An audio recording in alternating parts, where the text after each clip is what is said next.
కళల కానాచి కరీంనగర్ జిల్లా ప్రేక్షకులందరికీ నమస్కారం.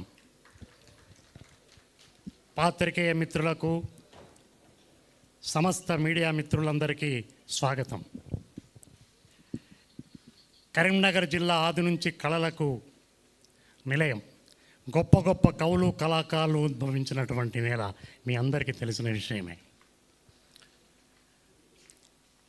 ఎప్పుడో 8 సంవత్సరాల క్రింద సెల్ ఫోన్తో సెల్ ఫోన్తో వీళ్ళు ఎప్పుడైతే చిన్న చిన్న వీడియోలు తీశారో అప్పుడు ప్రారంభమైనటువంటి వీళ్ళ ప్రస్థానం ఇప్పుడు సిరీస్ లెవెల్కి వెదిగింది. విజయవంతంగా సిరీస్ ఇది ప్రదర్శించబడుతుంది. అందుకు నిజంగా వీళ్ళందరూ ఎంతైనా అభినందనీయులు.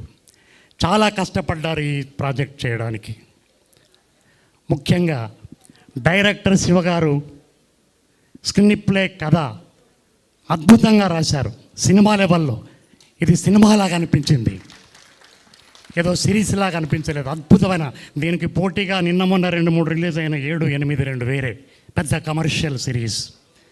వాటికంటే చాలా గొప్పగా ఉందని చెప్పేసి నేను బయట టాక్ వింటున్నా.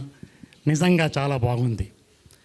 అలాగే అనిల్ నిరంతరం కష్టపడ్డాడు, అద్భుతంగా చేసిండు, అద్భుతంగా చేయించాడు. తర్వాత డిఓపి గారు అసలు సినిమాలాగా అద్భుతంగా ఒక్కొక్క ఫ్రేమ్ చూస్తుంటే సినిమాలాగా అనిపించింది. చాలా కష్టపడ్డాడు ఆయన. 30 రోజులు అసలు ఏప్రిల్ మేలో వీళ్ళ కష్టం చూసి నేను ఒక 4 రోజులు చేశాను అంతే. నేను చాలా ఆశ్చర్యపోయాను. ఏంటి అని అప్పుడే అనుకున్నాను వీళ్ళు ఖచ్చితంగా విజయం సాధిస్తారని.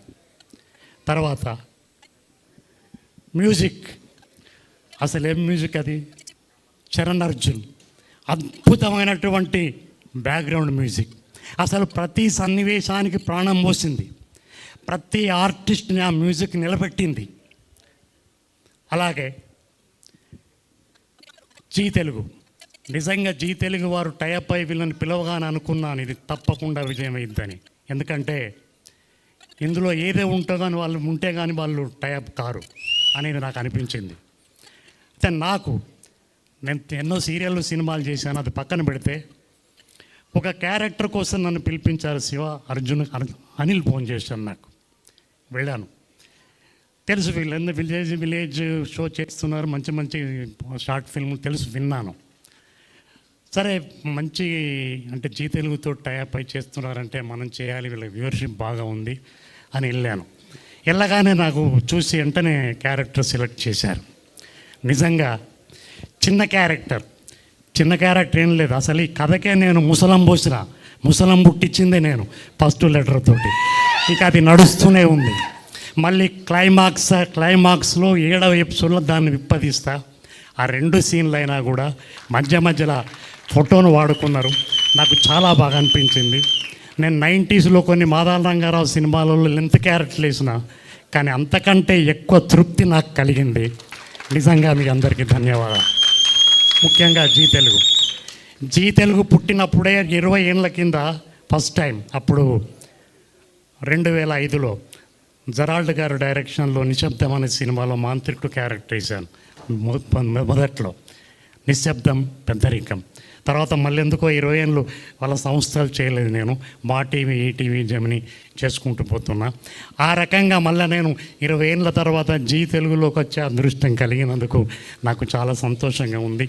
అలాగే మాది పక్కనే తిమ్మాపురం గ్రామం. అసలు మొట్టమొదలు నేను ఇక్కడి నుంచి ఫస్ట్ మద్రాసుకి వెళ్ళాను 1980లో. 43 ఏళ్ళ ప్రస్థానం. అటు ఉద్యోగం చేసుకుంటూ, గవర్నమెంట్ జాబ్ చేసుకుంటూ, అటు ఇటు ఇలా చేస్తున్నాను. మొత్తానికి మిత్రులు నాకు చివరాంకంలో మంచి మిత్రులు నాకు పరిచయం అందుకు చాలా ఆనందంగా ఉంది. ఇప్పుడు మన జిల్లాలో ఈ రకంగా నాకు మాట్లాడే అవకాశం కలిగించినటువంటి యావత్ బృందానికి కృతజ్ఞతలు తెలియజేస్తూ, ఇంకా చాలామంది మంచి మంచి కళాకారులు ఉన్నారు మన జిల్లాలో. అసలు రాష్ట్రంలో సంవత్సరానికి 2000 షార్ట్ ఫిల్ములు తయారైతే ఒక్క ఉమ్మడి కరీంనగర్ జిల్లాలోనే 1500 షార్ట్ ఫిల్ములు తయారవుతున్నాయి. అలాంటి షార్ట్ ఫిల్మ్ నుంచి వచ్చిన సెలబ్రిటీయే మన ఆర్ఎస్ నంద. కాబట్టి మనం ఏ మీడియాను తక్కువ చేయడానికి లేదు. నన్ను నాటక రంగానికి భాస్కర్ రాజు పరిచయం చేశాడు 50 ఏళ్ళ కిందట. తర్వాత టీవీ రంగానికి మణిశంకర్ గారు పరిచయం చేశారు 1989లో డీడీ పుట్టినప్పుడు. భోజరాజు కథలు, నల చరిత్ర మీకు తెలిసే ఉంటుంది.